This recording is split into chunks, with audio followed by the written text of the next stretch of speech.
আসসালামু আলাইকুম। SS agro farm থেকে আপনাদের সকলকে জানাই আন্তরিক শুভেচ্ছা অভিনন্দন। এখন মধ্যরাতে আসলাম। আমাদের অ্যাগ্রো ফার্মের কী অবস্থা, আমাদের গরুগুলো কি করছে, এগুলো দর্শকের জানা ধরুনি। আমি যেহেতু অ্যাগ্রো ফার্মের নতুন, তাই আমার কথাবার্তা অনেক ভুল ত্রুটি হয়, এগুলো ক্ষমা দৃষ্টিতে দেখবেন। আমার গত একটা ভিডিও আপনারা খুব সাড়া দিয়েছেন, ভালোবাসা দিয়েছেন, এর জন্য এই ভিডিওটা করতে আসলাম।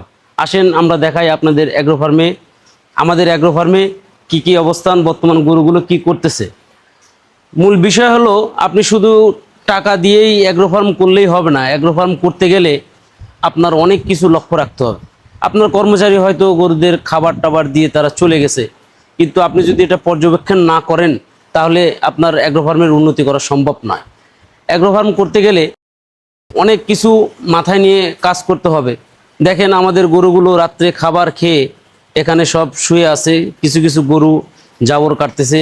দেখেন এই যে অনেক গরুগুলো এই রাত্রে বাথরুম করছে, এগুলো যদি আপনারা পরিষ্কার করেন তাহলে গরুর গায়ে ময়লা আবর্জনা লাগে না এবং এগুলো থেকে ব্যাকটেরিয়া জীবাণু লাগতে পারে না। আমরা গত একটা ভিডিওতে আমাদের একটা গরুর ম্যাস্টাইটিসের প্রবলেম ছিল, সেই ভিডিওটা দেখিয়েছিলাম এবং ওই ভিডিওটা অনেক সাড়া দিয়েছিল। আপনারা অনেকেই ম্যাস্টাইটিস সম্পর্কে জানতে চেয়েছিলেন। আসেন কোন গরুটার ম্যাস্টাইটিস হয়েছিল সেই গরুটা আপনাদের আবার দেখাই। আমাদের এই গরুটা ম্যাস্টাইটিসের প্রবলেম হয়েছিল এবং ম্যাস্টাইটিস প্রবলেম হওয়ার পর থেকে আমাদের অনেক চিকিৎসা নেওয়ার পরে আমরা যত্ন সহকারে কাজ করতে পারিনি, যার কারণে একটা বাট নষ্ট হয়ে গিয়েছে। একটা বাট নষ্ট হওয়া মানে আপনার 5 লিটার দুধ কম হওয়া। এবার আপনি হিসাব করেন মাসে আপনার কত লিটার দুধ কম হয়। আমার এই গরুটা ম্যাস্টাইটিসের প্রবলেম হয়েছিল এবং একটি বাট কানা হয়ে গেছিল। একটা বাট কানা হয়ে গেলে ভাই একটা ফার্মে যে কত বড় ক্ষতি, এটা আসলে কল্পনা করা যায় না। একটা বাট কানা হওয়া মানে আমার এই গরুটায় প্রতিদিন 5 লিটার দুধ আমি কম পাচ্ছি। 5 লিটার কম হলে মাসে কয় লিটার দুধ কম হয়।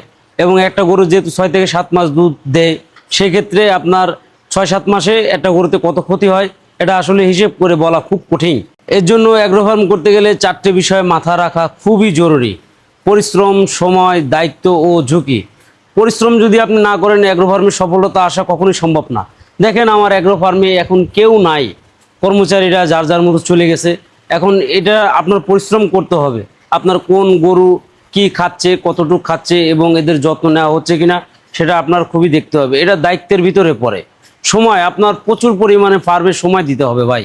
ফার্মে সময় না দিলে আপনার ফার্মে সফলতা কখনোই আসবে না। আর ঝুঁকি, যদি আপনি সময় না দেন আপনার ফার্মে অনেক বড় ঝুঁকির ভিতরে পড়বেন। আপনার কোন গরুর কি সমস্যা হয়েছে এটা আপনার ডাক্তার দেখাতে হবে এবং এগুলোর সঠিক চিকিৎসা দিতে হবে। সঠিক চিকিৎসা যদি আপনি না দেন অনাকাঙ্ক্ষিত দুর্ঘটনা ঘটার সম্ভাবনা অনেক বেশি। ভিউয়ার্স, আমাদের গরুগুলো এবং বাছুর রাত্রে খাবার দাবার শেষ করে এখন সবাই রেস্ট নিচ্ছে এবং রাত্রের খাবারের জন্য আমরা কিছু শুকনো খড়কুটো রাখছি, যেগুলো রাত্রে যদি গরুর কখনো খিদা লাগে যাতে তারা খেতে পারে। আসেন আমরা আমাদের দ্বিতীয় সেক্টরে আপনাদের দেখাই। আমাদের ক্যাটেলিং যেগুলো আছে এগুলো দেশি জাতের গরু, কিন্তু গরুগুলো আল্লাহর রহমতে খুবই ভালো পরিবেশে আছে। এরা সব খাবার দাবার শেষ করে রেস্ট নিচ্ছে। আপনি বড় পরিসরে যদি অ্যাগ্রো ফার্ম করতে চান, দুগ্ধজাত গরুর সাথে আপনি ফ্যাটেলিংটা করতে পারেন, তাতে আপনাদের খরচের অনেক চাহিদা পূরণ হয়ে যাবে। আশা করি এ থেকে আপনারা অনেক লাভবান হবেন। বন্ধুরা, এই ছিল আজকে আমাদের ভিডিও। রাত্রের বেলা আপনারা ফার্ম পরিদর্শন করলে খুঁটিনাটি অনেক সমস্যা আছে যেগুলো আপনারা সমাধান করতে পারবেন। আমাদের ভিডিও যদি আপনাদের ভালো লাগে আমাদের পাশে থাকবেন, লাইক, শেয়ার ও কমেন্ট করবেন।